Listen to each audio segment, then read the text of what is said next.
Parfois. En fait, c'était plus pendant le burn-out. Ouais. Maintenant, je pense que je les ai éclatés. Mais pendant le burn-out, c'est vraiment un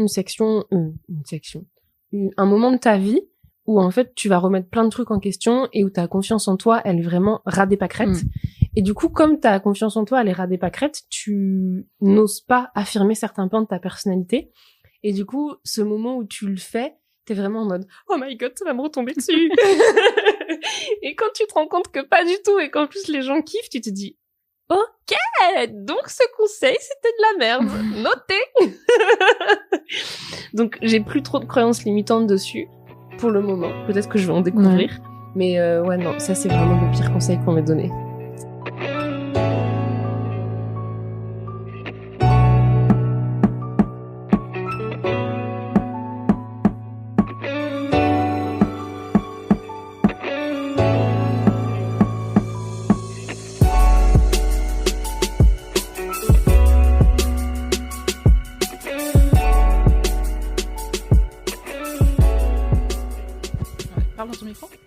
Ok. Est-ce que tu veux que je te raconte les dernières bêtises de Pixie ? Tu peux, ouais, sachant que ça enregistre, donc c'est possible que je le garde. Non, bah alors c'est pas une bonne idée. C'est toujours une bonne idée. Tout est une... Non, je vais pas continuer sur cette lancée. Tout est une bonne idée ? Non, vraiment, ouais, je non, pense pas toujours. Hein. Note, non. Surtout passer une certaine heure de la journée. Pour Pixie ? Pour tout le monde. Pour tout le monde, je suis persuadée qu'à partir d'une certaine heure de la journée, il y a des choses qui sont plus des bonnes idées. Je suis en train de me rendre compte, est-ce que tu veux que je te propose... Est-ce que tu veux un verre d'eau ? Ouais, mais plus pour le cours de l'interview. Ouais, mais je me suis en train de me dire, est-ce que je te servirais pas un verre d'eau J'ai pas envie que tu meures de soif pendant l'interview. C'est gentil, vraiment. Ça me touche, mais... Il va falloir que j'éloigne le micro quand je rigole, sinon vraiment tes oreilles vont éclater. Vas-y, garde tes fous rires. Moi, ça me va. Belle personne, c'est le kiff aussi. Alors, puis si on peut faire rire les auditeurs, franchement. Je pense que ça, on peut y arriver. Je sais pas de quoi on va parler, mais je sais que ça, on peut y arriver. Lauriane, comment ça va ? Très très bien. On est le 3 janvier, une nouvelle année débute et je viens de faire 2 semaines de coupure totale, ce qui ne m'était jamais arrivé depuis que je me suis lancée dans l'entrepreneuriat. Donc je suis remontée comme un coucou. Trop cool. Ça t'a fait du bien ? De fou. Bah, trop bien. C'est la première fois qu'on se voit en vrai, déjà, je tiens à dire. Alors que ça fait alors qu'on discute beaucoup sur Instagram, que t'es passé sur Kiffe ton contenu, que je suis passée sur ton podcast, qu'on avait fait un atelier danseur des créateurs sur Notion, enfin on a fait plein de trucs ensemble, tu vois, ce qui est et qu'on habite à 20 minutes. Ouais, voilà. c'est comme j'avais rencontré Larissa Lorenzoni, je sais pas si tu vois qui c'est, qui fait du contenu sur Instagram et tout, et qui est social media manager. Et on s'est rendu compte qu'on habite vraiment à une station de métro, genre elle habite à Corvisart, et qu'on est né le même jour. Ah là là. Mais ça fait trop partie des belles rencontres d'Internet. Là, vraiment, t'habites à 7 stations de métro de chez moi. Tu vois ? Avec un changement, mais qui est vraiment genre ridicule. Donc ouais, on habite vraiment à côté. C'est beau. Tu m'as dit que tu n'avais pas écouté les épisodes de Belle Personne et je trouve ça cool parce que comme ça tu vas découvrir plein de trucs. Pour tous les épisodes de Belle Personne depuis la saison 2-3, j'ai écrit un texte de gratitude. J'ouvre l'interview avec un texte de gratitude. Est-ce que tu es prête à entendre ton texte de gratitude, Lauriane ? Vas-y. Ça veut dire qu'il va falloir que j'apprenne à gérer mes émotions. Ouais, non, mais on en parlait tout à l'heure. J'ai regardé la Sankura, il y a un épisode où il y a une des invitées qui dit « Je crois que j'ai pas mal de problèmes avec mes émotions. » Et je suis en mode « Oh, moi, tout le temps. » Tout le temps. Alors, c'est quoi ta plus grande fierté ? Ce qui te rend fière, ce qui te rend heureuse, vivante et ouverte. Ce qui te rend vivante. C'est quoi qui te rend vivante ? Et surtout, comment on fait pour se sentir vivante ? Je crois que vivante, fière et ouverte, c'est à quoi je pense quand je pense à toi, ma chère Lauriane. On a commencé à discuter ensemble via Instagram le 14 novembre 2020, exactement. Je suis précise. Et on a commencé à juste dire des trucs random. Et puis petit à petit, j'ai de plus en plus répondu à tes stories. J'ai fait des blagues sur ton chat. D'ailleurs, on salue Pixie qui nous écoute sûrement. C'est évident. Tu m'as aussi transmis ton amour pour Rihanna. qu'on salue aussi, qui nous écoute depuis les États-Unis. Et je crois que tu fais partie des relations que je n'avais pas planifiées.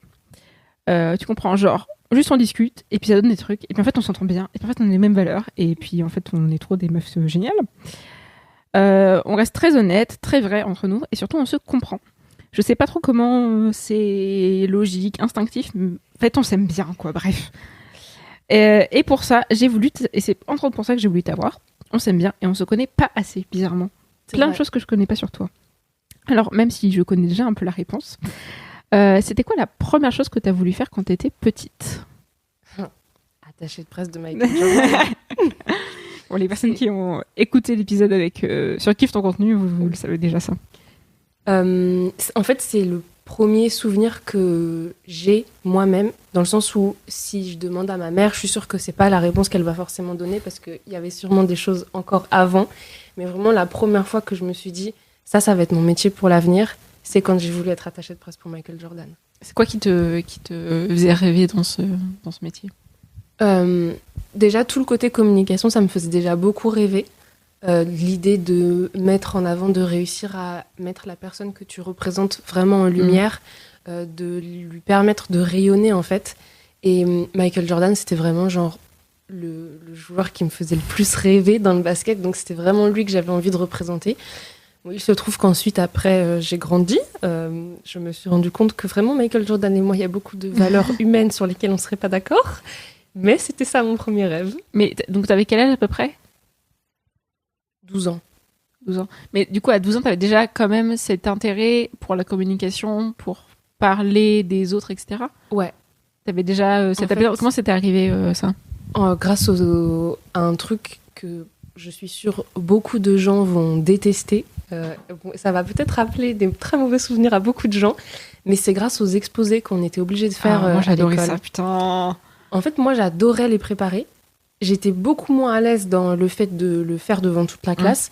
Par contre, les préparer, c'était vraiment mon kiff. Et d'ailleurs, même, tu sais, il y avait différentes rédactions quand on était à l'école. Il y avait les rédactions que tu pouvais faire toi-même et les rédactions que tu faisais directement en cours. Et les rédactions qu'on pouvait faire soi-même, c'était toujours les rédactions où j'avais des bêtes de notes, parce que c'était des rédactions où je pouvais m'immerger et lire... je sais pas, être capable de lire Zola, de 3 livres de Zola en 2 semaines, juste pour pouvoir te pondre une analyse hyper poussée sur un passage précis. Et j'adorais ça, et cette préparation et tout, ça me passionnait. Et en fait, ce qui me passionnait, c'est de mettre en lumière des trucs. Par exemple, de mettre en lumière les passions de Zola, de mettre en lumière... de trouver un nouvel angle pour mettre en lumière une personne. Ça, c'était vraiment un truc qui me passionnait. Au départ, je pensais que je voulais être journaliste, mais je me suis vite rendu compte que c'était pas vraiment ça qui me plaisait. Et quand je suis tombée sur le métier d'attachée de presse, j'ai dit direct, je me souviens, en fait, je suis allée au CDI. Et mes parents commençaient un peu à, je vais pas dire me mettre la pression, mais à te poser la question de qu'est-ce que tu veux faire. J'étais en 4e, je suis née en juin, c'est pour ça que je sais que j'avais 12 ans.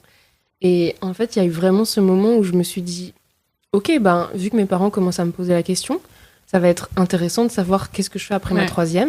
Donc, je suis allée au CDI, j'ai regardé à partir de journaliste. Quand j'ai lu la description, je me suis dit « No !»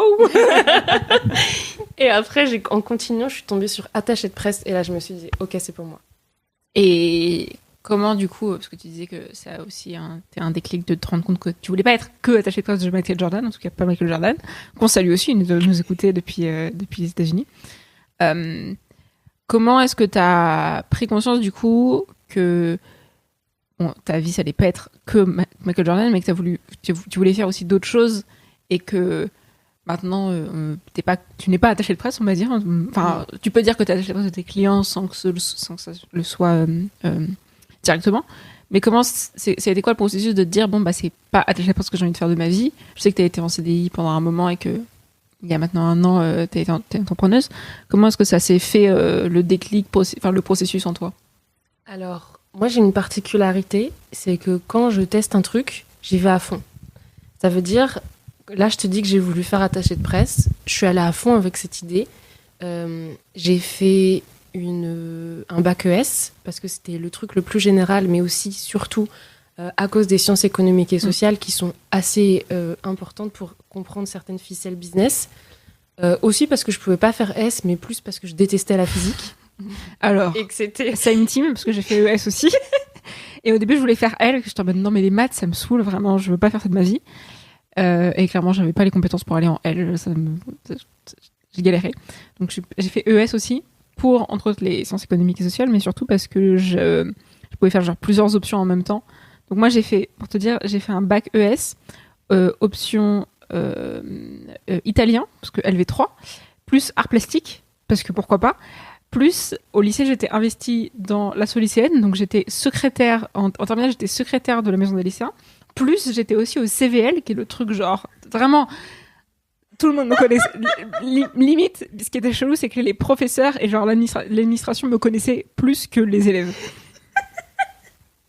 Voilà. Alors, moi, j'ai pas fait tout ça. C'est juste que, tu sais, alors, je vais dire à mon époque, oui, on dirait que c'est une phrase de vieux. On va resituer le contexte rapidement. J'ai 30 ans. Mais en fait, je dis ça parce que le bac a beaucoup changé de comment moi je l'ai passé. Donc, quand j'arrivais au lycée, moi, j'avais une seconde qui était très générale. Ça a été le moment où ils ont commencé à foutre des lettres dans les maths. Ouais. Donc déjà, là, c'était pas pour moi. Donc, je m'étais dit, pourquoi pas faire L, puisque, comme je t'ai dit, j'adorais les rédactions. Et puis, quand j'ai vu qu'il y avait de la physique, non. Donc, ouais, comme je te le disais, je suis allée à fond dans cette idée. J'ai fait mon bac ES. Ensuite, directement, je suis partie postuler vraiment dans toute la France parce que je voulais faire un DUT. Et j'étais vraiment persuadée de mon idée de faire du DUT parce que je commençais déjà à en avoir un peu marre des études. Et que vraiment, le DUT, je voyais ce temps de stage impressionnant. Je me disais, c'est ça qu'il me faut.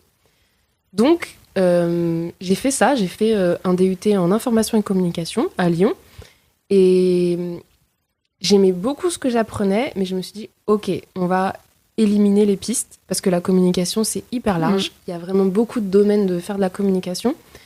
Et il y a un côté événementiel dans le métier d'attaché de presse. Et en fait, de ce que je voyais pendant ce DUT, je me disais, l'événementiel, j'ai pas l'impression que c'est mon kiff. Donc, ce que j'ai fait, c'est que pour ma première année de DUT, je me suis dit, ok, je vais chercher un stage dans l'événementiel. J'en ai trouvé un. Je l'ai fait pendant 1 mois. Et ça m'a confirmé que c'était pas pour moi. Et en gros, j'ai fait ça à chaque fois. Donc, mon deuxième stage, j'étais déjà dans ma deuxième année de DUT, j'étais déjà tombée en amour profond pour toutes les technologies digitales. Donc, je m'étais dit vraiment, il y a un truc à faire dans le marketing numérique, les réseaux sociaux, etc. Je trouvais que déjà que c'était un truc de ouf. Et donc, je me suis dit, ok, il y a un métier qui a l'air de me plaire, mais en même temps, je suis pas sûre, c'est community manager. Donc, je suis allée faire ça pendant 4 mois, je crois. Peut-être 6 mois, je sais plus. Mais bref, donc je suis allée faire ça. C'était vraiment pas pour moi. J'adore répondre aux gens quand c'est des gens qui sont dans ma communauté, mais vraiment quand c'est pour une entreprise, ça m'ennuie profondément.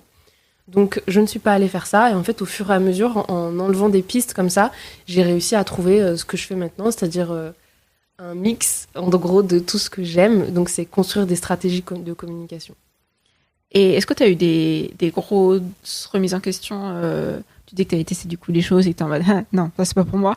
Est-ce que tu as eu des grosses remises en question sur ce processus de te dire mais en fait, est-ce que la communication c'est vraiment fait pour moi? Ça non. Jamais? Non, jamais. C'est un truc de fou, mais jamais. Tu t'es toujours sentie à ta place dans ce milieu? Alors, la seule remise en question que j'ai eue, c'était quand j'étais en plein burn-out à la toute fin du coup de ma vie salariée, où là je me suis dit, est-ce que j'aime vraiment la communication? Et en fait, je me suis dit, comme tu commences à en avoir l'habitude, je me suis dit, on va y aller à fond, on verra. Et donc, je me suis lancée à fond dans la consommation de contenu sur le marketing et la communication. Et en fait, mais ça me garde éveillée pendant des heures et des heures. Et je me suis dit, non, en fait, le problème ne vient pas du tout du marketing et de la communication.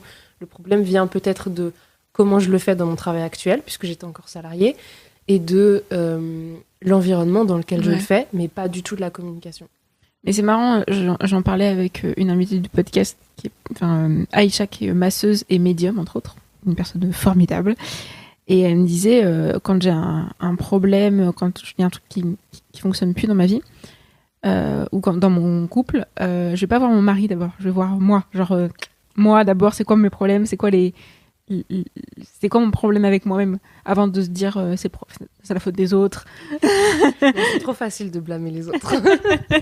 mais je trouve ça intéressant qu'en fait tu t'es jamais senti enfin que tu t'es toujours senti dans un domaine qui te correspondait totalement, et ça depuis longtemps en plus. Alors pas totalement. Je me suis toujours sentie bien dans ce domaine, mais je me suis, il y a plein de fois où je me sentais pas totalement bien, et c'est pour ça que finalement j'allais à fond dans, ok, là j'ai un doute, du coup pour enlever le doute, on va y aller à fond et on verra bien. Soit ça va être l'amour fou et ça va devenir ma nouvelle passion, soit ça va pas me plaire du tout et au moins je me serais fait une idée.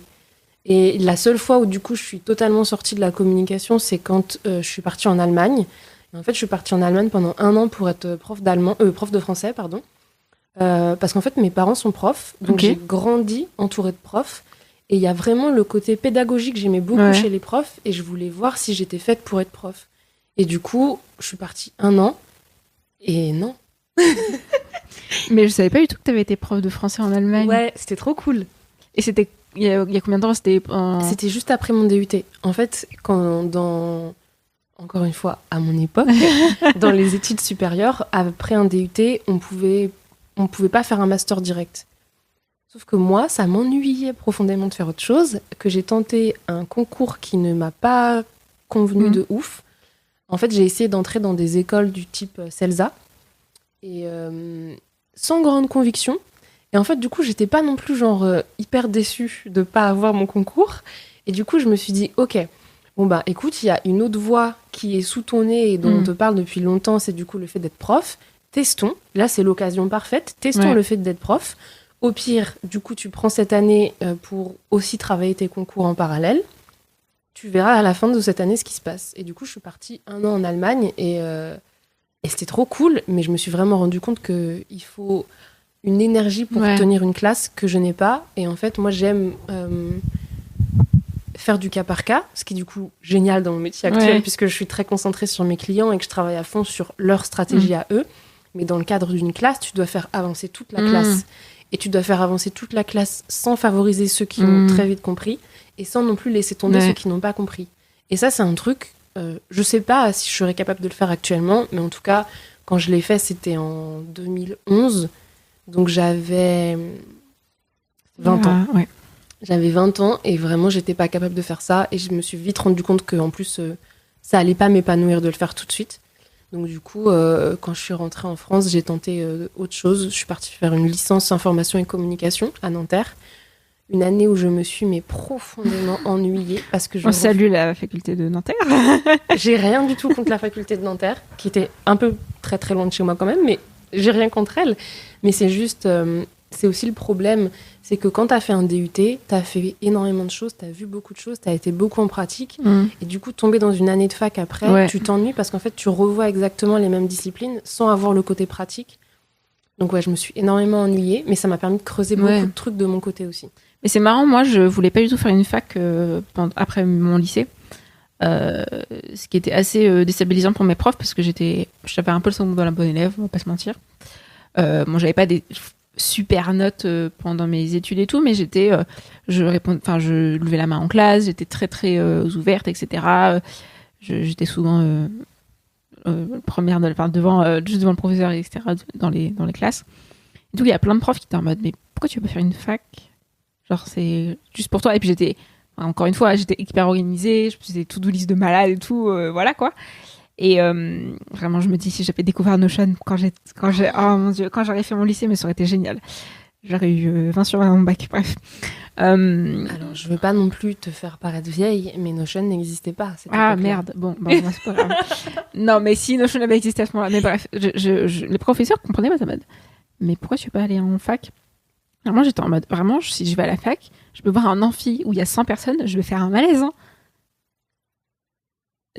Voir autant de personnes et voir autant de trucs de aussi tu t'apprends et sans qu'il y ait de réelle pédagogie derrière, en mode voici le cours, apprenez-le par cœur, je te mode très intéressant. Je vais apprendre par moi-même. Et c'est aussi pour ça que j'ai voulu faire une école privée et tout, et que j'ai quand même, même si plein de choses, on pourrait dire plein de choses sur mon école et tout, bah il y avait énormément de pratiques et j'étais en mode bon, ça c'est intéressant, peut-être je vais plus galérer à trouver comment fonctionne ton truc, mais au moins je vais y arriver par moi-même et tu te trouves, et je trouve que t'as une fierté qui est pas la même aussi, de te dire bon, j'ai pris 5 heures pour trouver ce truc, pour faire cette animation, mais je l'ai fait toute seule. Moi la première fois qu'on avait un cours, c'était After Effects. Sur la première fois que j'ai réussi à faire rebondir un ballon sur After Effects. T'étais trop fière. C'était le meilleur moment de ma vie à cette époque-là. Franchement, t'as un niveau, toi, en mode, c'est moi qui ai fait ça. Ou genre, on avait beaucoup de cours de mise en page, de comprendre comment fonctionne l'InDesign, etc. Et il y avait vraiment beaucoup de moments où j'étais en mode, j'ai pas réussi. On va essayer un truc, j'ai pas réussi. On va essayer un truc, j'ai pas réussi. Et quand t'arrives à faire un truc que tu voulais, j'étais en mode, ça a fonctionné. J'ai envie de te lever, t'es en mode, je suis une girl boss. Et je te mode, on s'en fout. Mais moi j'ai eu ça en cours de programmation. Ah bon? La première fois que j'ai découvert HTML et que je me suis rendu compte que je pouvais écrire quelques lignes de code et faire en sorte que ça s'affiche, mais genre oh waouh. C'est un sentiment de fou. Et genre après on est passé, genre on a fait PHP, on a fait un petit peu de JavaScript aussi, et du coup là tu vas chercher dans des librairies des fonctions pour faire en sorte que ça te fasse des fonctionnalités sur le site. La première fois que j'ai réussi à intégrer un truc JavaScript, j'avais l'impression de pouvoir dominer le monde. C'est un sentiment incroyable de réussir à faire des trucs par toi-même. Mais c'est fou, hein. Mais je trouve que c'est une même si moi j'ai plein de gens qui pourraient me dire non mais tu veux pas que je t'aide, tu vas trouver plus vite et tout, et des fois j'ai un peu envie de dire excuse-moi, laisse-moi galérer. Je comprends ça. C'est un peu ce truc de je sais que ça va aller plus vite avec toi, je sais, mais j'ai envie de galérer par moi-même et de trouver la solution par moi-même. Je comprends totalement ça. J'avais une question qui m'est venue et je l'ai oubliée. C'est pas grave. Donc oui, tu parlais de ton DUT, etc. Donc t'as fait ton DUT, t'as fait 1 an de cours en Allemagne, en cours de français. T'as fait une licence en Nanterre, il s'est passé quoi après? Après, je suis partie en master parce qu'en fait, du coup, j'étais obligée de faire cette année de licence pour pouvoir postuler dans tous les masters. Ok. Du coup, après, j'ai fait un master et directement, là, je suis entrée dans ma passion. Et ça me fait rire parce que, en fait, ça se voit sur mes bulletins de notes. Toutes mes années de DUT où, certes, je m'éclatais, mais je faisais énormément de choses différentes. Je tournais autour de 11, 10 de moyenne, ce qui était vraiment genre mes moyennes les plus basses de toute ma vie, parce que j'ai toujours été une bonne élève. Et arrivée en master, j'étais 2e de la classe et j'avais le seum de pas réussir à être première. Et en plus, Johan, si jamais tu écoutes cet épisode, bisous. Mais lui, il était toujours premier et c'était vraiment genre notre guerre permanente de savoir lequel de nous deux réussirait à être premier. Et en fait, c'est vraiment à partir du moment où tu trouves un truc qui te passionne et où en plus tu as de la pratique, parce que du coup, je l'ai fait en alternance. Du coup, c'était vraiment genre le paradis pour moi, le master. Mais c'est marrant, moi, je me suis rendu compte quand j'ai commencé mes études post-bac, je pense que Marine pourra totalement valider ce que je dis, mais j'ai commencé à m'en foutre des notes. C'est-à-dire que quand j'étais au lycée, il y avait vraiment beaucoup d'importance, parce qu'on passait le bac, parce que c'était aussi le truc de si tu as des bonnes notes, tu peux pouvoir passer en terminale, etc. Tu vas pouvoir avoir ton bac, etc. Mais j'ai commencé à m'en foutre des notes, et bizarrement, c'est aussi à ce moment-là que j'avais des bonnes notes. Certains diraient loi de l'attraction. Non, mais il y a aussi des trucs où genre j'avais pas des notes de malade. Genre en français, tu vois, j'avais pas de notes de malade. Clairement, on peut revoir mes bulletins. C'était pas fou, tu vois. J'avais pas des notes à mes dictées de fou. Mais là où j'étais en mode... en fait, je sais que je vais passer l'année d'après. Je sais que ça va pas déterminer ma vie si j'ai un 5 ou si j'ai un 14 ou si j'ai un 18. En fait, j'étais en mode c'est pas grave en fait. Et bizarrement, ce que tu dis, l'attraction, tu t'en fous. Du coup, les gens ils sont en mode bon, d'accord, bon. Et il y a aussi un truc qui m'est venu. Je m'en suis rendu compte il y a pas longtemps, c'est que je préférais avoir rendre un truc que ce soit pas genre un truc de malade, genre j'avais un 5 sur 20, que de ne rien rendre et d'avoir du coup un 0 parce que j'ai rien fait. Et c'est aussi ce truc de, encore une fois, je le dis, mais le plus important, c'est que ça existe, pas que ça fonctionne. Je me disais, bon, au pire, c'est pas grave, je ferai un truc, une animation plus belle la prochaine fois sur After Effects, que de me dire, je me suis pas... Vraiment, j'ai rien fait du tout et j'ai attendu que les gens le fassent à ma place, quoi. Alors que moi, le côté note, c'est pas tant la note, c'est plus que ça vient réveiller le côté très compétitif en moi. Et genre, si tu me mets 15, je me dis, ok, c'est une bonne note, ça veut dire que mon projet, il est ok. Mais ça veut aussi dire qu'il y a 5 points que je peux améliorer. Et ça, c'est aussi, je te parlais de mon amie Joanne qui était tout le temps premier. En plus, on s'entendait hyper bien. Dès le premier jour de cours, il a fait croire qu'on était frères et sœurs parce qu'on était tous les deux métisses. Et ça a fonctionné pendant 2 ans. Et en fait, on était souvent en groupe parce que vraiment, on fonctionnait très très bien tous les deux en groupe. Mais on avait ce truc de... En fait, on vise pas forcément la note, mais la note, c'est le seul truc qui nous permet de savoir si oui ou non, notre projet, il est viable. Et comme en plus, j'étais dans un master information et un master très marketing, justement, là, on est passé, il s'appelait marketing digital et e-business. Donc, on était vraiment sur des études de cas. Parfois, on avait ce truc que beaucoup d'étudiants connaissent où tu as un client qui vient et qui fait travailler des étudiants pour avoir des idées.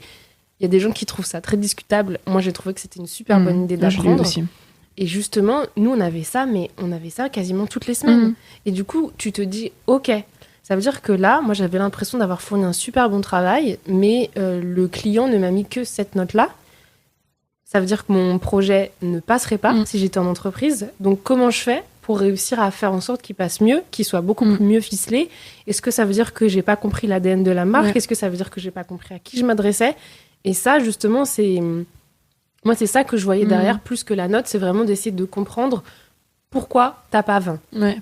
Et le fait de comprendre pourquoi t'as pas réussi, et dans le cadre des études, pourquoi t'as pas 20, ça te pousse à aller travailler ta réflexion, améliorer ton travail, et peut-être parfois te rendre compte qu'en fait, OK, tu t'es donné pendant un week-end et t'as une note merdique, peut-être que t'aurais pu le faire de façon beaucoup plus simple et que t'aurais eu une meilleure note. Mais c'est aussi ce truc, moi j'avais beaucoup ça, quand j'ai fait mes études au Cercle Digital, la première chose qu'ils nous ont dit, quand on est allé à la rentrée, ils nous ont dit, alors, ici, on vous considère pas comme des étudiants, on vous considère comme des professionnels.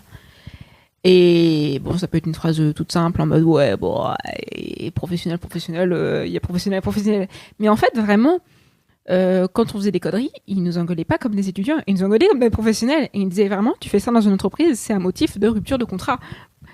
Quand on faisait des fautes dans nos fichiers InDesign, dans nos mises en page, dans nos briefs, etc., en fait, ils étaient en mode... En fait, je vais pas, genre, entre guillemets, être sympa parce que, bon, je suis ton prof et que c'est vrai que, bon, t'es étudiant, tu apprends. Mais en fait, si tu fais une faute, tu fais une faute. Donc, en fait, t'es de mauvais travail, quoi. Et je pense que c'est hyper important aussi de... Enfin, moi, je sens... Et encore aujourd'hui, j'en parle beaucoup avec Marine, mais... Vraiment, on remercie de nous avoir enseigné ça parce qu'en fait, quand les gens te considèrent comme des professionnels alors que moi j'avais 18 ans, 19 ans, en fait, ça change beaucoup de choses. Et puis surtout, quand tu parles à des personnes, je le vois du haut de mes 22 ans, quand je parle à des personnes qui en ont plus et qui sont, ou même qui en ont moins et qui n'ont pas encore développé de choses, qui sont pas encore mis au travail entrepreneurial, etc. Ils sont en mode, mais t'as quel âge? Je suis en mode, j'ai 22 ans. Ils me disent, t'as 22 ans? Je suis en mode, oui, t'as un problème. Il y a un problème avec ça? Tu veux qu'on en parle vraiment? Et je trouve que ça développe vraiment pas l'autorité, mais genre le leadership, quoi. Pardon. Ouais, je suis totalement d'accord avec toi et ça te pousse à être exigeant avec toi-même, mais pas de la mauvaise façon. Genre pas de te tuer à la tâche, plutôt de te dire, OK, j'ai un client en face, je dois lui rendre quelque chose de OK, quelque chose que je suis fière de présenter et quelque chose qui va lui servir dans son business. Exactement. Et ça soulage aussi. Enfin, c'est con de dire ça, mais je trouve que ça soulage de se dire, entre guillemets, c'est que du travail. Et bizarrement, quand tu te prends plus au sérieux, ce qui est bizarre, tu vois, mais quand tu te prends plus au sérieux, t'as l'impression que tu kiffes plus ce que tu es en train de faire. Je sais pas si c'est très logique ce que je dis, mais en gros, je le vois avec Marine, plus on a commencé à se prendre au sérieux, plus on a commencé à se dire, bon, on s'appelle vraiment toutes les semaines, et même si on ne parle pas même si on ne dit pas que des trucs business pendant 2 heures, en fait, on fait quand même une vidéo de 2 heures parce qu'on est là et il faut qu'on entretienne notre relation. Même si on n'est pas en train de révolutionner le monde, hein, désolé. Petit à petit en tout cas. Pas encore, mais petit à petit, tu vois. En fait, on se rend compte qu'on kiffe plus. Comme je te disais, Marine est venue, on a un magnifique mur de post-it en face de nous sur nos accompagnements. En fait, c'est cool, mais ça, c'est se prendre vraiment au sérieux de se les avoir et de se dire, bon, dans quel sens on fait et tout. Et en fait, on kiffe beaucoup plus le faire que se dire ouais, mais on fait un petit truc, ça peut pas avoir un contre-impact, vraiment. Ouais, bon, c'est un petit truc, franchement, c'est pas grave et tout. Je trouve que c'est pas la même façon de voir le monde, quoi. Et ça te fait travailler sur ta responsabilité. Ouais. Le fait de te prendre au sérieux, tu te dis, en fait, je ne vais pas manquer une réunion. Alors que si tu commences juste à te dire, ah, mais c'est un petit truc, tu vas pouvoir te dire, je sais pas, s'il y a un film que tu as grave envie de voir, tu vas te dire, bah non, mais vu que c'est un petit truc, un petit réunion, je peux aller voir mon film plutôt que d'aller à la réunion.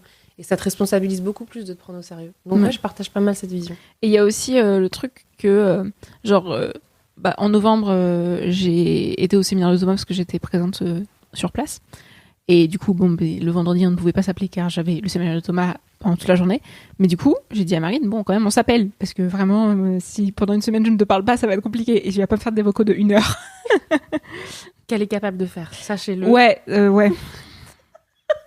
Je t'aime, Marine. C'est quoi le pire conseil qu'on t'ait donné ? S'il y a un pire conseil, encore une fois, si t'en as pas, tu me dis, je n'ai pas eu de conseil. Et vraiment, je les ai oubliés. C'est une bonne nouvelle. Bah, je crois que le pire conseil qu'on m'ait donné, c'est qu'on m'ait conseillé de rentrer dans le moule.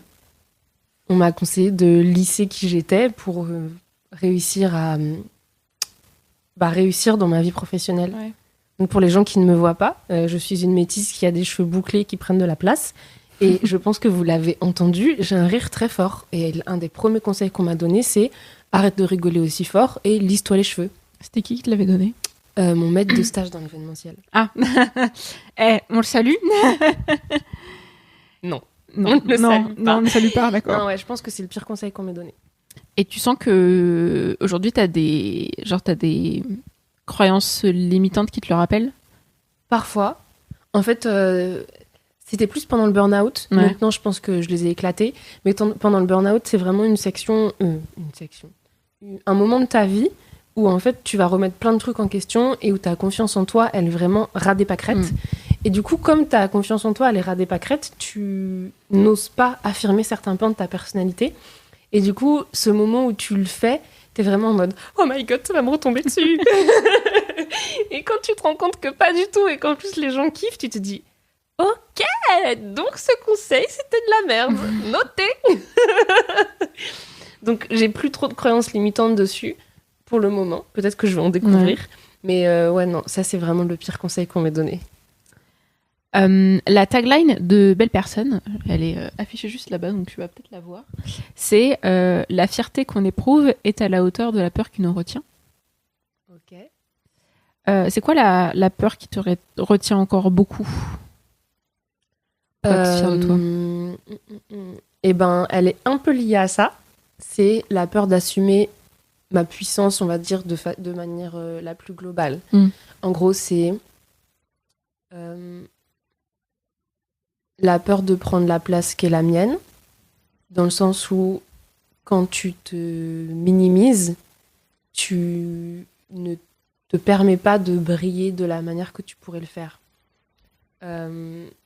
Aline de The Bee Boost, elle en avait parlé justement pendant, je sais plus où elle en a parlé, je me demande si c'est pas pendant son atelier pour préparer l'année, où elle disait qu'en fait, le fait de minimiser l'impact qu'elle pouvait avoir sur les gens, ça avait fini par se retourner contre elle, parce que quand elle prévoyait une masterclass, elle minimisait tellement le nombre de personnes qu'elle avait présentes, qu'elle avait fini par prendre un abonnement Zoom qui n'était pas assez grand et qu'il y a plein de gens qui n'avaient pas pu venir à ces masterclass. Et j'en suis pas à ce stade-là, mais j'ai vraiment ce truc de « Ok, Lorraine, en fait, il faut que tu assumes ta puissance, il faut que tu assumes que tu as des ambitions élevées, parce que c'est comme ça que tu vas pouvoir les rencontrer. Ouais. Tu vois, si je me mets comme ambition de faire 100 000 euros de chiffre d'affaires, bah, faut que je l'assume. Parce que si je dis à tout le monde que je veux faire 10 000 euros de chiffre d'affaires, alors qu'en vrai, je rêve de 100 000, bah, je vais atteindre les 10 000 que j'ai annoncés et que je clame partout. Donc, ouais, vraiment, et je m'en suis rendu compte dans mon année d'entrepreneur, c'est vraiment de se dire, si tu as des ambitions, eh ben, mets-toi en action pour atteindre ces ambitions, plutôt que d'essayer de minimiser ce que tu peux accomplir. Je suis en train de faire la paix avec tout ça. Parce qu'il y a aussi, du coup, le côté égo de, par exemple, si tu vises 1 million de chiffre d'affaires et que tu n'atteins que 104 chiffres d'affaires, ben, comment tu le vis d'un point de vue égo d'avoir, de ne pas avoir atteint ton objectif du million encore une fois, c'est vraiment genre comment tu le gères, toi, ton ego et tes émotions. Et en fait, si t'assumes juste tes ambitions, tu te dis, ok, c'est pas grave, j'ai juste pas mis de deadline. Peut-être que le million, je le ferai dans 5 ans. Mais en tout cas, j'ai déjà 10%. Je crois que 100K, ça fait 10% du million. Désolée, on a fait un bac ES, on n'est pas expert en statistique. Mais donc, t'as déjà 10% de ton objectif et déjà ça, c'est ouf. Donc ouais, ce serait plus assumer vraiment mes ambitions et ma puissance et ce que je suis capable de faire. C'est intéressant parce que je sens que en ce moment, moi, je suis en train de me dire vraiment arrête de te foutre la pression sur des trucs que vraiment ça change pas la face du monde. Et notamment sur mon chiffre d'affaires, etc. Parce que je suis en mode vraiment, c'est pas ça qui. Enfin, c'est pas. En soi, quand je parle avec Marine, on parle pas de chiffre d'affaires, on parle juste de kiff et de à quel point ça nous fait kiffer, et à quel point les projets qu'on fait nous font plaisir. Et c'est intéressant que tu parles de chiffre d'affaires parce que clairement, enfin, je me rends compte petit à petit en grandissant que c'est pas du tout quelque chose qui m'intéresse. Enfin, c'est pas quelque chose qui me fait briller, enfin, qui me fait rêver, tu vois. Je suis en mode, waouh, je vais faire je sais pas combien de millions, je suis en mode, vraiment, c'est pas ça qui m'intéresse. Et même quand je fais les objectifs de mes clients, etc., quand je travaille avec Thomas et Kylian, même quand ils disent, bah, du coup, on va faire ça comme chiffre d'affaires, je suis en mode, ok, comme tu veux, c'est ton entreprise, tu fais ce que tu veux. Et c'est intéressant que tu parles de ça, ouais. En fait, moi, la façon dont je le vois, c'est que c'est un peu la même façon de la note dont on parlait tout à l'heure. En gros, si je kiffe ce que je suis en train de faire, ça va potentiellement me rapporter des choses. Et en fait, plus je vais avoir de l'argent à investir dans ce que je kiffe, plus je vais kiffer. Tu vois, c'est pas pour rien que Jeff Bezos et Elon Musk, ils en sont à aller sur la Lune avec des fusées ou aller dans l'espace. C'est parce qu'ils ont les moyens de dire, ok, bah en fait, je kiffe ce truc-là, viens, j'y vais. Et tu vois, Jeff Bezos, il disait qu'il a fait des échecs qui pèsent plusieurs millions d'euros. Oui. Et c'est vrai, mais il a tenté des trucs qu'il kiffait. Et en fait, il se rend compte en utilisant le chiffre d'affaires de est-ce que c'est une réussite ou pas. Et dans tous les cas, pour lui, ça n'avait pas l'air grave. C'est juste, ok, j'ai dépensé des millions d'euros, mais j'ai testé mon truc jusqu'au bout. Et donc moi, c'est plus comme ça que je vois ce truc de chiffre d'affaires. C'est ok, et ben si j'ai pas réussi à accompagner autant de femmes que ce que je voudrais, si j'ai pas réussi à aider autant de femmes à briller, et ben si j'ai un petit chiffre d'affaires. Alors que si j'ai réussi à avoir l'impact que je voulais et à faire briller vraiment genre le plus de femmes possible dans ce monde et à montrer du coup à plein d'autres personnes que c'est possible en tant que femme de réussir en tant qu'entrepreneur, bah là j'ai un chiffre d'affaires qui est conséquent. Et t'en es fière. De fou. Et c'est quoi ta plus grande fierté à ce jour ? Et ben c'est d'avoir terminé ma première année d'entrepreneur sans être morte physiquement. Je la touche, elle est bien vivante, ça existe. Parce que c'est vrai que c'est sacrément challengeant, tant physiquement que émotionnellement, etc. Et de m'être prouvé que j'étais capable de le faire. Et en gros, c'est un peu genre l'étape qui est juste avant assumer ma puissance. Parce que maintenant que je me suis prouvé que j'étais capable de le faire, je dis ok, what's next ? Et what's next, c'est du coup, assume tes ambitions. Maintenant que t'as montré que t'étais capable d'être entrepreneur, que c'était pas un petit truc, comme tu l'as dit tout à l'heure. Maintenant. Mais c'est fou, je sens que c'est un peu la même chose pour moi en 2022. Okay. Mon intention, je l'ai marqué sur un papier à côté de mon bureau, c'est faire en sorte que ma voix soit un créateur d'opportunités et de kiff. Et j'en parlais avec Marine, elle était venue, on a fait un peu le bilan de 2021 et tout, et elle me disait en fait vraiment 2021, nous c'était un peu une année de test, genre c'est la vraie première année où on était indé / entrepreneur. On a un peu lancé un peu nos business en mode, bon, on va travailler avec ses clients parce qu'ils ont l'air sympas et qu'on les aime bien. Salut Kylian et Thomas, vous étiez sympas et je vous aime bien. Non, mais c'était ça de se dire, meilleure façon de trouver des clients. Ouais, ils ont l'air sympas et je les aime bien. Mais voilà, mais ça a été un peu une année en mode test, en mode, est-ce que ça fout ? Ouais, ok. Bon, même juste, c'est con, mais je disais, j'ai déménagé, etc.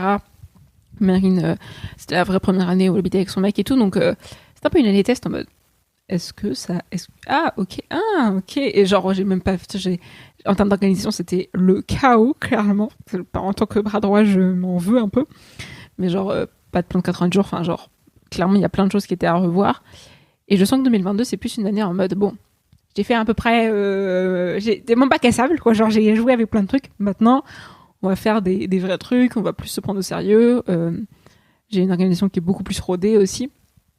Mais c'est intéressant que ce soit un peu les mêmes vibes, quoi. Bah, en plus, tu sais, ça rejoint un peu ma façon de fonctionner dans mes études. C'est OK, j'ai testé pendant 1 an d'être entrepreneur. Est-ce que je kiffe? De fou. Donc, je continue. Et donc, maintenant que j'ai testé, par exemple, j'ai testé l'accompagnement de groupe. J'adore ça. C'est un truc incroyable. J'ai testé l'accompagnement individuel. J'adore ça. C'est un truc incroyable qui me motive et j'adore me pencher sur les cas de mes clients. J'ai testé les audits, je déteste ça. Je vais pas dire que je déteste ça parce que ça m'aide beaucoup dans mon travail d'un point de vue individuel, mais je déteste en fait ne pas aller plus loin avec la personne. J'ai envie de lui donner beaucoup plus, j'ai envie qu'on travaille ensemble pour redresser tout ce que j'ai pointé dans l'audit, et du coup m'arrêter à la phase audit, ça me frustre de fou. Et donc tu vois, tout ça, je l'ai testé dans ma première année d'entrepreneur, et maintenant je suis capable de dire, ok, j'ai trouvé ce qui me plaît de ouf, et ben faisons avec ça. Mais c'est marrant, je parle de l'accompagnement pour lancer, diffuser et protéger son podcast. Et j'en parlais avec une entrepreneuse qui discute beaucoup en ce moment. Et elle m'en parle beaucoup, donc je lui avais parlé de l'accompagnement, elle voulait lancer son podcast, etc. Donc je lui ai présenté, je fais un petit loom et tout. Et elle me dit, ah mais je savais pas qu'il y avait un autre, parce que du coup dedans il y a première phase audit et plan d'amélioration. Elle me dit, ah mais je savais pas qu'il y avait un audit et un plan d'amélioration. Je te dis, bah si en fait, parce que pour moi c'est la base, genre avant de lancer une fusée, on va faire un audit de où est-ce qu'on va, quoi. Et qu'est-ce qu'on fait, et c'est quoi et où est-ce qu'on est, ouais. Donc ouais, c'est intéressant que tu dises l'audit, ça me saoule parce que j'ai pas envie d'aller plus loin. Et moi je te dis, alors attends, on va en faire un, mais on va aller plus loin, bien sûr, ça c'est pas un problème, tu vois. Les ambitions, comme je dis, les idées, c'est pas les miennes, tu vois, c'est celles de mes clients. Mais tu vois, c'est intéressant que tu dises l'audit, ça te frustre. Ouais, ça me parle trop. Mais en même temps, l'audit, il te permet aussi de montrer au client qu'il en est pas à zéro. Ouais, totalement. Et ça, c'est hyper intéressant, c'est de lui montrer, ok, en fait, tu as déjà testé des choses. Exactement. Et quand on fait ton audit, on est capable de dire, ça a pas trop fonctionné. Et du coup, de faire le bilan aussi d'un point de vue chiffre. Ça a pas trop fonctionné d'un point de vue chiffre, mais est-ce que toi, ça t'a plu ? Parce que si ça t'a plu, il y a moyen de faire autrement. Et ça a super bien fonctionné d'un point de vue de chiffre, et ça t'a pas plu, c'est pas grave. On va creuser sur ce qui a bien fonctionné là-dedans pour le retranscrire sur un truc qui te plaît plus.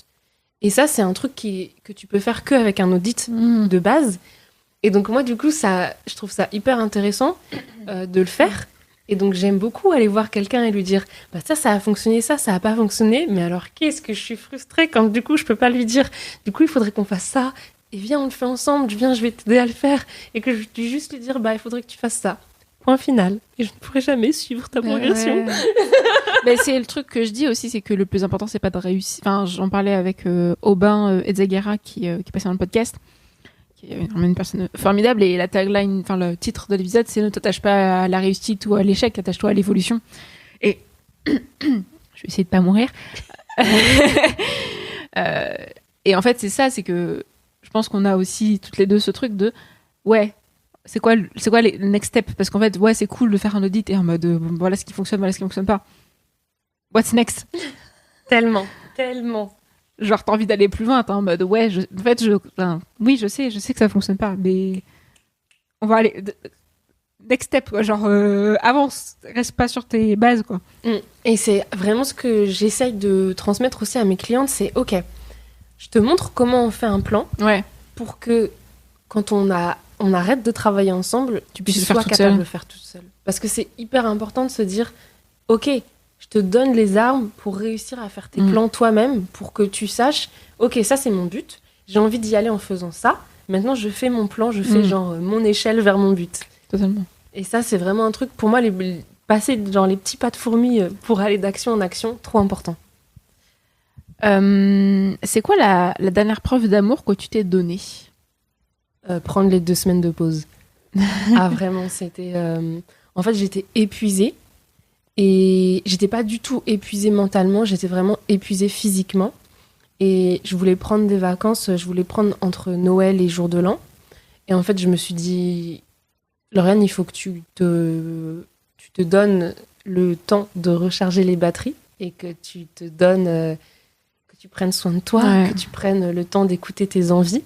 Et donc, pendant toute ma première semaine, je n'ai fait que lire des mangas. Super. Et ça a été un pur kiff. Bah ouais. Et genre, c'était vraiment genre...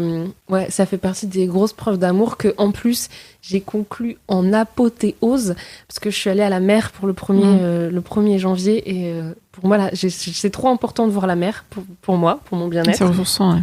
Et donc ça, c'était vraiment genre une des plus grandes preuves d'amour, le fait de coupler les deux, en fait. De me donner beaucoup d'amour en me donnant du temps pour moi, le temps de me poser, le temps de me reposer. Et alors conclure en apothéose en allant voir la mer, c'était ouf. Et c'est ouf, moi, quand en juillet, j'avais pris 2 semaines de vacances aussi. Et j'étais allée à La Rochelle. Et en fait, je me suis rendu compte que vraiment la mer, c'était tellement reposant. Et j'allais marcher, genre... il y a une grande balade vers le port et tout. Et j'allais marcher, genre, peut-être tous les 2-3 jours là-bas. Et c'était tellement apaisant de voir d'avoir l'air marin, de voir tout ça. Ça me va ressourcer. J'étais en mode, oh, je veux vivre là toute ma vie ici. Ouais, moi je pense que c'est une intention que je vais poser, mais genre pour beaucoup plus tard dans ma vie, Ouais. de vivre au bord de la mer. Ouais, moi aussi. Mais du coup, là, je suis allée à Étretat et on a fait une randonnée de bien 2 heures sur les falaises. Alors pour ceux qui connaissent, on n'est pas allé jusqu'au phare parce que c'était trop tard. Mais on a fait une super randonnée et le fait d'être sur les falaises, de te prendre le vent, d'avoir les embruns marins et tout, c'est incroyable. Moi, ça m'a fait marrer. J'en ai parlé à ma mère. J'avais les lèvres salées. Tellement il y avait tellement je sortais et tout. Mais ouais, je trouve que c'est hyper important. Moi, j'ai pris aussi ça de prendre 2 semaines de pause, de vacances. J'étais censée aller chez ma sœur, etc. Bon, les restrictions du gouvernement français ont fait que je n'ai pas pu y aller. Mais je vois ça et je vois aussi que dans mon intention 2022, je prends plus de temps aussi pour moi. Je continue, mais j'ai commencé à faire ça en 2021. Mais de tous les 3 mois, tous les 90 jours, je me fais faire un massage. Voilà, je vais aussi essayer de faire tous les mois au moins un spectacle, etc. Mais je pense que c'est toujours hyper important de prendre soin de soi et de pas se dire genre a big project. Pour moi, c'est un fil rouge de prendre soin de soi. C'est pas genre un jour, peut-être un projet de 3 mois, je prends soin de moi. Non, tout le temps, tu prends soin de toi. Et ça peut passer par plein de trucs. Ouais. Et c'est con, j'en parlais à Marine. Une des résolutions que j'ai faites, que j'ai prises en 2021 et que je vais continuer en 2022, c'est que tous les jours, je fais des siestes. Les siestes, ma vie. Ah, c'est la vie, c'est la vie. En plus, pour ceux qui s'intéressent au chronotype, moi, je suis un dauphin. Autrement dit, je suis une personne insomniaque qui se réveille à 4 heures du matin et puis c'est genre, t'es réveillé. Alors du coup, la sieste, c'est vraiment, je dors entre 20 et 30 minutes et quand je reviens, je suis vraiment en mode, c'est reparti. Mais surtout, moi, je le remarque sur mon rythme de l'après-midi, c'est que avant, quand je faisais pas de sieste, genre à 16h, 16h30, j'étais claquée, j'avais envie de faire autre chose, j'étais en mode, oh, il fait beau, ah, et si j'allais... Non, Diane, tu es censée travailler quand même, because t'as des trucs à faire. C'est pas genre, j'ai plus rien à faire, et si j'allais sortir, non, vraiment, j'avais vraiment des trucs à faire. Et je me rends compte que depuis que je fais des siestes, le midi, donc je fais ma pause de midi à 14h, et c'est indéniable, genre je ne travaille pas entre ce créneau. Quand je me remets à travailler, genre à 16h, 16h30, je suis pas fatiguée. Je suis en mode, j'ai encore un truc à faire, c'est trop cool, putain, je kiffe ma life. Et si je fais ça, oh, c'est très génial. Et t'as moins ton cerveau qui pense à autre chose aussi. T'es plus focus dans ce que tu fais, quoi. Et moi, ce qui m'aide beaucoup, c'est le lien entre sommeil et émotion. Plus t'es fatigué, plus tu vas être sur les nerfs, énervé ou déprimé. Et du coup, le fait de faire une sieste, c'est aussi faire un reset au niveau de tes émotions, prendre le temps de se poser et du coup, ne pas pleurer comme une madeleine parce que quelqu'un te dit un truc pas gentil sur les réseaux sociaux parce qu'en fait, tu es juste au bout de ton énergie et que vraiment, c'est le truc qui te fait craquer. Donc, faire des siestes, moi, je trouve ça hyper intéressant et hyper important. Et c'est quoi la dernière preuve d'amour que tu as donnée ? Donc, que tu t'es donné, c'était les vacances de 2 semaines. C'est quoi la dernière preuve d'amour que tu as donnée ? Faire à manger. Je crois que c'est une des manières dont je donne le plus mon amour, que ce soit à moi d'ailleurs, parce que je me fais très bien à manger. Je fais aussi beaucoup à manger pour les autres. Mais ouais, faire à manger. Et en fait, je donne beaucoup mon amour par petites attentions. Ouais. Du coup, ça va être un massage, ça va être juste te masser vite fait les trapèzes parce que je vois que t'es tendue. Te faire à manger, te faire un truc que t'aimes bien. C'est comme ça que je vais beaucoup donner mon amour. Tu fais quoi à manger en ce moment ? Les recettes de Lauriane pour le mois de juin. Attends, le pire, c'est ma passion me filme. Oh. Mes muffins, genre. Je viens beaucoup chez toi, en fait, maintenant que t'habites à côté de chez moi. T'aurais pas dû me dire ça, putain. Parce que j'ai un truc, c'est que ma sœur, à chaque fois qu'on se parle, elle me dit, ouais, je peux faire un petit truc. En fait, un petit truc, c'est genre le truc le plus bon de la Terre. Elle me dit, ouais, en ce moment, je me fais des petits wraps avec ça, avec ça, avec ça. Je suis en mode, je mange quoi, moi, ce soir? Des pâtes. Voilà, hein, on n'a pas la même vie. Bah, en fait, moi, mon challenge, c'est que donc ça fait 2 ans que j'ai appris que j'étais intolérante au gluten et au lactose. Ok. En fait, j'ai pas une intolérance qui est hyper vénère. Genre, je suis pas le genre de personne qui va devoir courir aux toilettes ou quoi. C'est juste, ça me met pas bien. Du coup, mon challenge, c'est de redécouvrir toutes ces recettes plaisir sans gluten et sans lactose.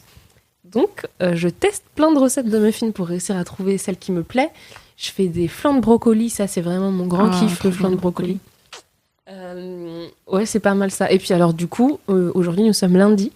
Et le lundi, maintenant, dans mes nouvelles résolutions, c'est qu'avec ma business partner Marion, on fait du cook and work. Ah, trop cool. En gros, ton créneau qui est de toi de midi 14h, et ben nous, on fait notre appel business tout en cuisinant parce qu'on s'est rendu compte qu'on prenait pas assez le temps de manger, mais de manger genre des trucs bons.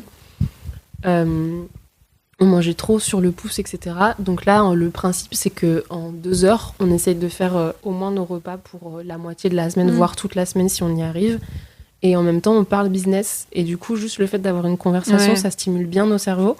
Et en même temps, ça nous permet que tout le reste de la semaine, nos pauses déj, on va être consacrés à OK, on va se manger un truc bon, un truc qui fait plaisir, un truc où t'es content de te dire ouais, je vais faire une pause déj, je vais manger un truc trop bon, plutôt que juste OK, je ne vais pas prendre le temps de savourer ma soupe trop salée, réchauffée, liébig, dégueulasse.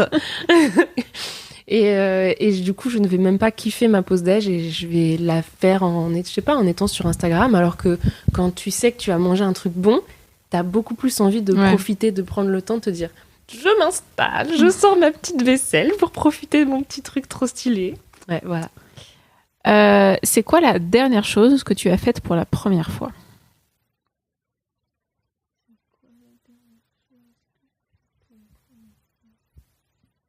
Faire le nouvel an à la mer. Ouais, c'est ça. Ou venir te voir. Ça compte, ça. Oui. Parce que du coup, venir te voir, venir enregistrer un podcast en réel, ça fait longtemps qu'on avait pas fait... Enfin, en tout cas, moi, ça fait longtemps que j'avais pas fait ça.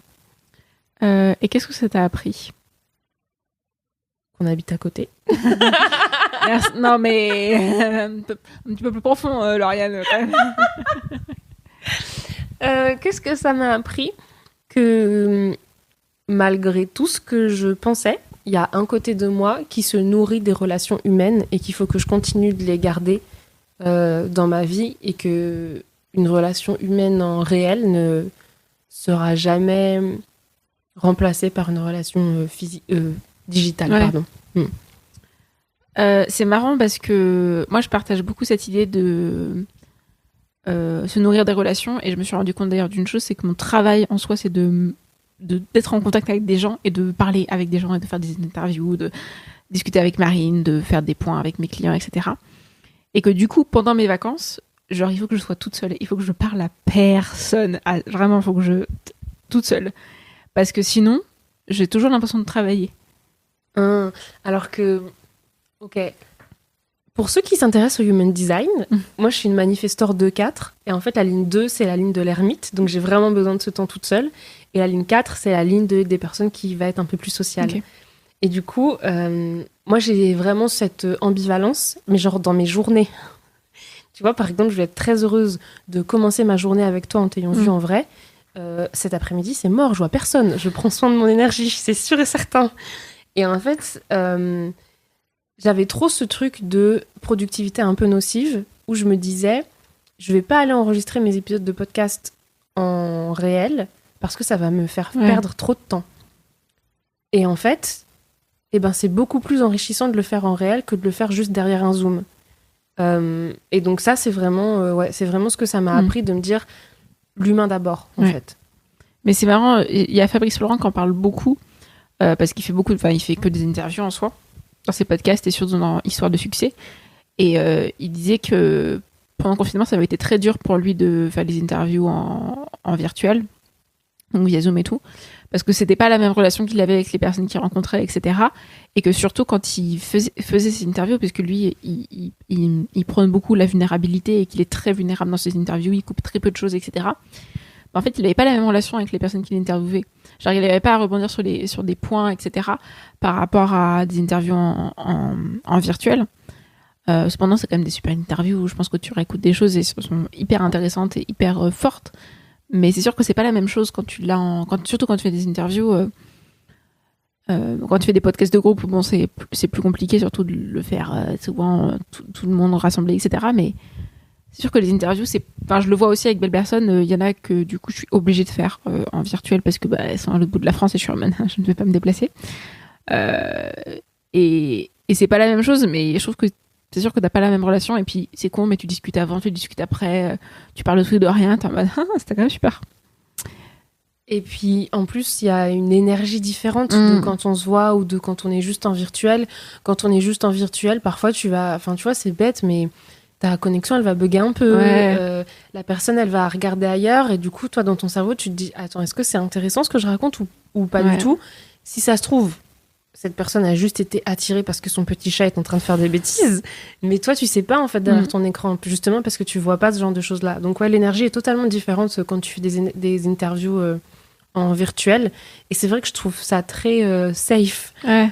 Et de façon, d'un point de vue énergie, parce que tu prends soin de ton énergie, tu la protèges, etc. Mais ça te donne pas du tout les mêmes échanges. Merde, j'avais un truc qui m'est venu. Oui. Et je trouve ça quand même intéressant, important de le rappeler, que Internet, c'est la vraie vie. De pas oublier aussi que c'est pas parce qu'on a des relations que virtuelles, entre guillemets, qu'elles n'existent pas vraiment. Mais aussi de rappeler que c'est pas parce que c'est virtuel que ça n'existe pas. Je pense notamment au cyberharcèlement, juste petite parenthèse, de pas oublier au fait que c'est pas parce que c'est hors virtuel que ça n'existe pas et que ça ne te touche pas et que c'est pas genre mode oui c'est virtuel, c'est genre 2-3 mots sur internet qui n'existent pas, mais de juste aussi de pas oublier ça quoi, de aussi se dire en fait c'est aussi des vraies relations et c'est con mais c'est quand même une vraie relation que j'ai avec toi, que ce soit juste sur Instagram ou avec mes clients que je vois je sais pas, Thomas, j'ai dû le voir 5-6 fois depuis 1 an et demi qu'on travaille ensemble. Même chose pour Kylian. C'est quand même des relations hyper fortes et hyper fusionnelles, quoi. C'est sûr qu'on n'a pas la même chose, mais c'est quand même, ça existe quand même, quoi. C'était où il y a 10 ans? En Allemagne. Ouais, il y a 10 ans, j'avais 20 ans, donc j'étais en Allemagne. Et donc t'étais professeur de français en Allemagne, dans une école, Dans une école, ouais. Dans une école pour des enfants. Non, c'était un collège. Ok. Et en gros, en fait, je dis collège parce que c'est la référence qu'on a, mais c'est un petit peu différent en Allemagne. Et donc moi, c'était le collège, un collège classique. J'avais des enfants de 10 à 16 ans. Ok. Imaginons, on a une machine à remonter le temps. Okay. Alors, on va pas faire. Il n'y a pas de faille spatio-temporelle. C'est pas parce que tu vas dire quelque chose que ça va se passer dans le futur, etc. Mais imagine, t'es devant la Lauriane, donc d'il y a 10 ans. Qu'est-ce que tu lui dirais? Largue ce mec. Vraiment. Parce que du coup, j'étais en relation à distance avec un mec avec qui j'étais avant de partir en Allemagne. Okay. Et on a continué. Et en fait, je passais trop de temps dans cette relation à distance plutôt que de kiffer ma vie en Allemagne et mon expérience en Allemagne. Et c'est arrivé que je kiffe vraiment ma vie en Allemagne et que je me dise « Oh, waouh !» et que j'oublie que j'avais un mec genre pendant un week-end entier où j'étais avec des gens en train de découvrir les marchés de Noël allemands qui sont formidables et de nouer des contacts avec des gens que je connaissais pas et d'essayer de créer des discussions en allemand, en français, en anglais. Enfin bref, des trucs de fou quand t'es à l'international. Et donc, ouais, je dirais à la Lauriane de larguer ce mec, déjà parce que ça s'est très très mal fini. Et en plus, parce que du coup, il faut arrêter de passer à côté de ta vie juste parce que t'es en couple. C'est que c'est pas une bonne relation. Qu'est-ce que tu dirais à la Lauriane de maintenant? Qu'est-ce qu'elle a besoin d'entendre? Continue. Vu que là, je suis dans une très très bonne énergie parce que je me suis ressourcée.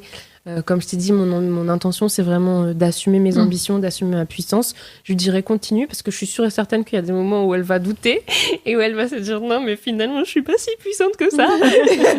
Comment tu fais d'ailleurs pour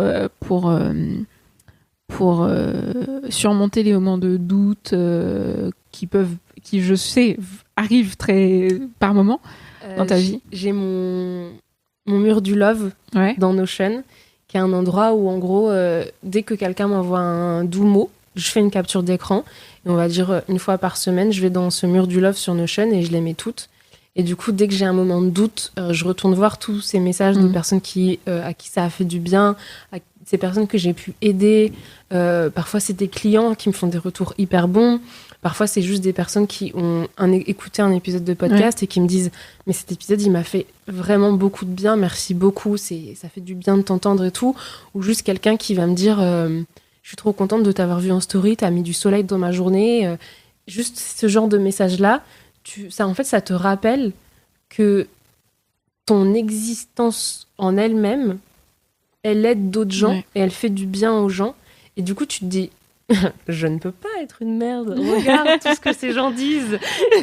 Ça vient hacker ton cerveau. Ton cerveau qui avait enclenché la boucle de « Ah, je suis une merde, tout ce que je fais, c'est nul. » Et du coup, qui va trouver des pensées pour venir confirmer ça. Ouais. En fait, tu le hacks en lui montrant d'autres choses et du coup, tu le branches sur une autre fréquence qui est « Mais attends, en fait, cette personne, cet épisode de podcast l'a aidé et donc mon podcast est utile et donc ce que je fais a du sens et donc c'est hyper cool et donc je suis une meuf badass en fait. » Tu parles du mur du love. Moi, j'ai la jarre du love, donc qui est juste ici. Que j'ai commencé en décembre. Donc, j'ai acheté un truc en verre à Monoprix tout simple. Et je mets... alors, j'ai pas vraiment de régularité et tout. J'aimerais bien le faire, d'ailleurs. Mais j'essaie de faire toutes les semaines, de mettre avec des petits post-it tout ce qui m'apporte du love et de la gratitude et du truc cool. Et ce qui est cool, c'est qu'en plus, je la vois se remplir, du coup. Et puisqu'elle est à côté de mon bureau, je la vois tous les matins et tous les soirs. Et je suis en mode... je suis un peu une meuf qui déchire, en fait. Du coup, pour l'audio guide, c'est une jarre en verre avec un petit bouchon de liège par-dessus. Et dedans, il y a plein de post-it qui ont été découpés pour faire des... Non, c'est des post-it déjà longs. Ouais, déjà longs. Et ben, c'est trop beau parce que du coup, ça fait comme s'il y avait plein de rubans. Ouais. Et elle en a de toutes les couleurs. Voilà, comme ça, vous avez aussi une image mentale de cette jarre du love. Donc, qu'est-ce que tu dirais maintenant? Continue, c'est ça? Ouais. Et... qu'est-ce que tu dirais à la Lauriane de dans 10 ans? Donc en 2032.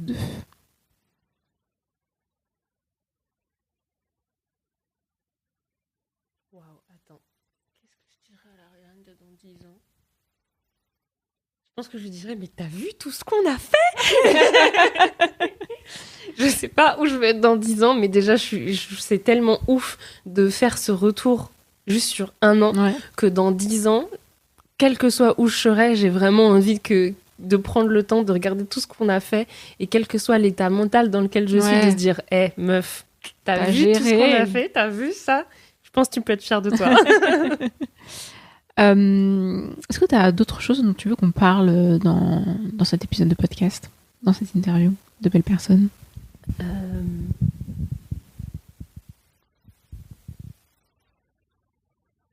Si je peux finir sur un truc, c'est en gros, toi, t'as toujours mis en avant cette posture de guerrière et de faiseuse, et c'est quelque chose que j'aime beaucoup. Et du coup, j'aimerais que tous les auditeurs ils gardent ça en tête, de se dire, faites des trucs. Que ce soit parce que vous avez envie de tester si c'est pour vous... comme ma manière de fonctionner, même si c'est un truc que vous aimez pas, d'aller faire ce truc-là à fond pour voir si vraiment ça vous plaît pas. Vous apprendrez toujours quelque chose, ou que ce soit parce que vous avez une idée de peut-être quelque chose qui vous plaît, et de faire un petit pas, une petite action dans cette direction, ça va vraiment vous apprendre, et soit vous allez vous rendre compte que vous kiffez, soit vous allez vous rendre compte que vous kiffez pas, et c'est pas grave, mais en tout cas, tant que vous êtes pas passé à l'action, vous pouvez pas... tirer une décision définitive. Et surtout, c'est pas obligé que... Enfin, ça peut être un truc où la seule raison, c'est j'ai envie de le faire. Ouais, clairement. Parce que il y a plein de gens qui me disent ouais, je vais faire ça, genre en mode t'es pas obligé de monter le Kilimanjaro pour être une personne super, tu vois. En fait, juste t'as raison, t'es en mode j'ai envie de faire un puzzle parce que j'ai envie de faire un puzzle. T'es en mode bah super, faire un puzzle, c'est trop cool, putain, et c'est trop cool les puzzles. Si t'as raison de lancer ton podcast, c'est juste j'ai envie de faire un podcast parce que c'est un truc qui m'attire, t'es en mode bah cool, fais ton podcast et kiffe ta life. Et du coup, pour revenir sur mon domaine, à savoir Ouais. la communication et le marketing, si t'as envie de faire quelque chose, fais-le. Ouais. Même si c'est pas le truc qui est tendance en ce moment, même si c'est pas le truc qui est grave à la mode en ce Ouais. moment, fais-le. Si t'as envie de lancer un compte TikTok pour montrer tes recettes ou pour montrer le fait que tu construises des bougies ou juste faire un compte TikTok pour ton chat ou ton chien, fais-le. Fais-le, quoi qu'il arrive, ça t'aidera. Et si tu as envie de faire un podcast, si tu as envie d'écrire des super longs textes sur Instagram, fais-le, même si on te dit que c'est pas à la mode, Ouais. t'inquiète. Et c'est marrant, j'en parle beaucoup avec Christelle Duclos, qui est entrepreneuse et tout, et qui est passionnée de bouffe. Vraiment, ses stories, c'est que de la bouffe, et vraiment, je l'aime beaucoup pour ça. Et genre, en ce moment, elle est dans une phase un peu de renouveau et tout.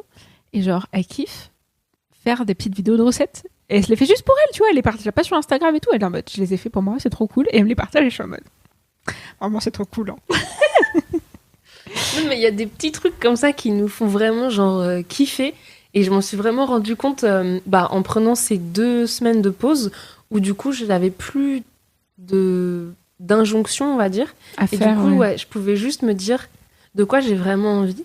Et de pouvoir passer 2 heures entières à lire des mangas sans culpabiliser du tout, et me dire, ok, là, t'as fait quoi de ta journée ? Et ben, j'ai lu 18 tomes de manga en une journée, et j'ai kiffé. Et juste ça, tu te donnes de l'amour, et tu te montres que tu peux le faire, et c'est trop cool. Bah, tu vois, j'ai passé mon week-end en pyjama à regarder Queer Eye et être dans mon lit, hein. Et j'ai trop kiffé ma life. Moi, je pleure à chaque épisode de Queer Eye. Moi aussi. Mais vraiment, en plus, je pense que je suis clairement en SPM. Parce que vraiment, je regardais Queer Eye et toute la minute, j'avais envie de chialer. Et je te en mode, bon, c'est Queer Eye, c'est normal, t'es toujours en train de chialer. Puis après, je me lève et je regarde je passe sur Instagram sur un shooting qui a été fait pour des femmes trans et qui est genre magnifique. Et je suis en mode, oh mon dieu, c'est trop beau. Je suis en SPM. Ça me fait ça sur TikTok. Quand tu vois des vidéos de chiens qui sauvent des chats ou de chats qui sauvent d'autres animaux et que je sens que vraiment, genre, j'ai les larmes aux yeux dès qu'ils ont commencé et que je me dis, moi, je sais pas comment ça SPM. s'est passé, mais mon algorithme Instagram fait que j'ai des vidéos de chats et de chiens qui sont recommandées de temps en temps.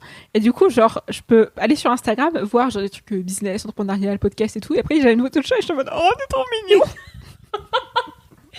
Non, mais là, moi, du coup, le problème, c'est que je passe beaucoup trop de temps sur ces vidéos et donc TikTok m'en met assez régulièrement. Ouais. Donc là, hier, j'étais en train de regarder un truc entrepreneurial et la vidéo d'après sur TikTok, c'était donc un mec qui a trouvé une petite chèvre et qui l'a sauvée et qui en a fait un abri et qui lui a fait un abri et tout. Et genre, il a nourri au biberon et j'étais là, oh, mais c'est trop mignon! Mais dans la nouvelle saison de Queer Eye, il y a la saison 6, si je ne me trompe pas. Il y a notamment une personne qui vont relooker et tout. Qui qui genre a un truc d'animaux où elle sauve des animaux, où genre elle sauve les chèvres et les animaux. Et je t'avoue, oh, c'est beaucoup trop mignon, mon dieu. Voilà. Totalement d'accord avec ça. Et je sais pas si t'as regardé le film qu'ils ont sorti pour Noël avec Leonardo DiCaprio sur Netflix. Non, mais faut que je le regarde. Alors déjà, il est extrêmement drôle parce que c'est une critique de Ouais, l'Amérique j'ai et de la beaucoup entendu société parler, actuelle qui est sacrément ouf. Mais il y a des scènes, genre il y a des moments dans le film, t'inquiète, c'est pas un spoiler, ne vous inquiétez pas, c'est pas un spoiler.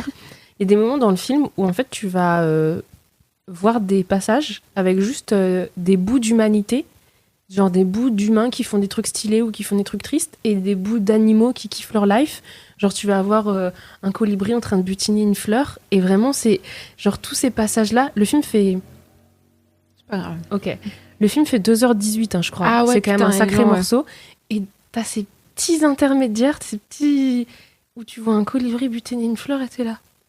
C'est trop Le mignon. monde est merveilleux.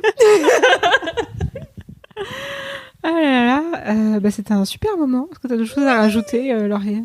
Je viens de voir ta montre s'allumer et je viens de voir qu'il est 11h11. Je sais l'heure des anges. Je pense qu'on peut dire que C'est la c'est fin de une cet épisode. super façon de finir cet épisode. En tout cas, merci beaucoup à toi d'être venu jusqu'à chez moi. C'était très beau. Avec grand plaisir.